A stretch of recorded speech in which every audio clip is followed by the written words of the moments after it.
I'm a student of forestry in Gajah Mada University.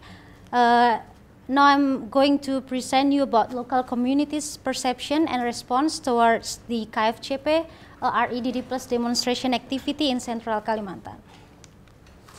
And KFCP is a REDD plus DA implemented in the peat emission area in Indonesia.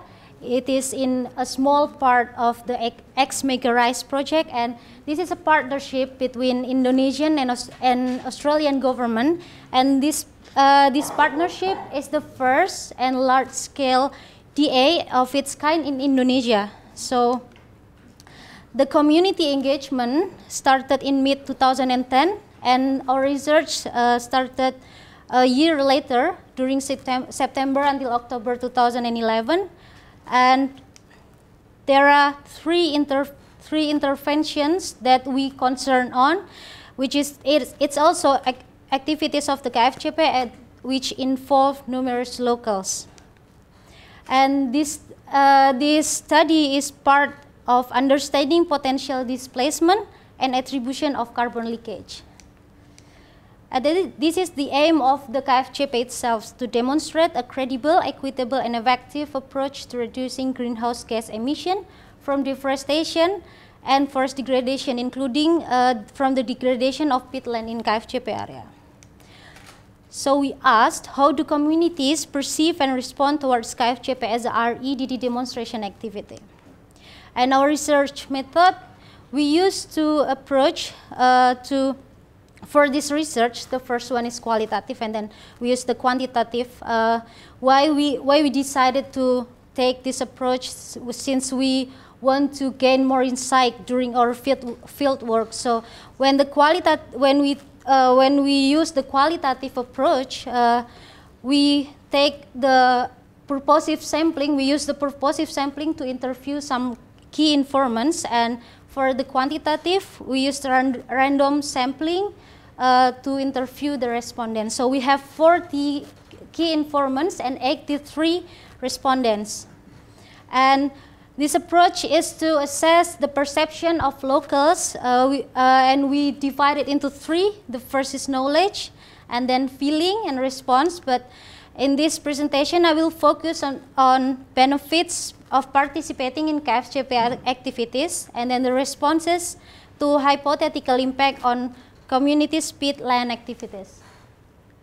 So this is the participation of the locals.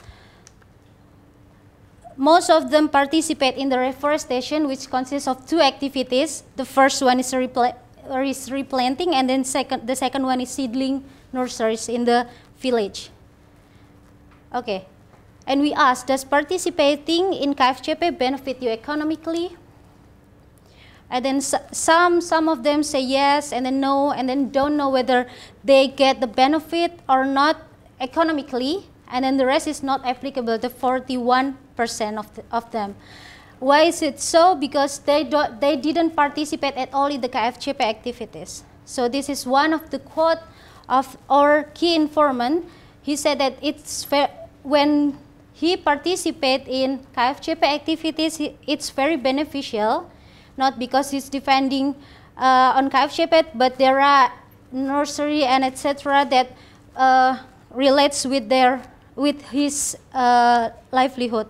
And then this is a statement from our key informant, which he said there's no benefits economically for him, because it's just about getting wages. So in this point of view, we can see that the wages can be perceived by the locals both of yes and then no.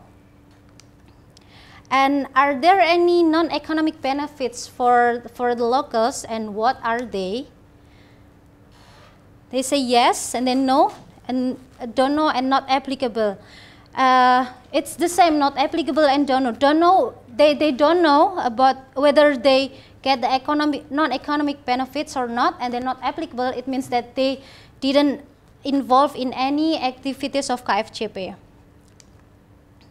And with the respondent that say yes, they think that they can enrich the experience and enrich experience and increasing their knowledge during the involvement in KFCP activities, especially in rubber, in field school of rubber. You can see from the quote that there are non-economic benefits, especially experiences such as field school on rubber.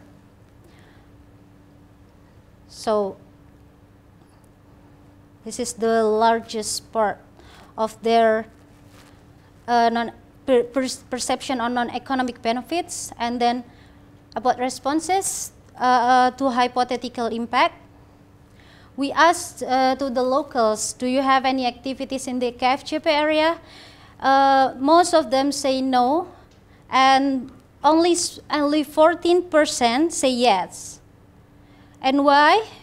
Most of them say no. It's related to what my partner said before, that mostly locals don't have any livelihood in deep peatland. And then the first one, that there are fear among locals to enter the forest. And then about the locals which say yes, they are logger and then hunter and then the bark collector. And then we proceed further. Will KFCP impact your activities? It was divided fairly, and then we proceed further. If yes, what will you do? Some of them say they will not move, but they will do the activities in the area they have. And then another one is consulting with KFCP, and the last one is moving to another side of the river, since there are any more resources on the opposite side of the Kapuas River.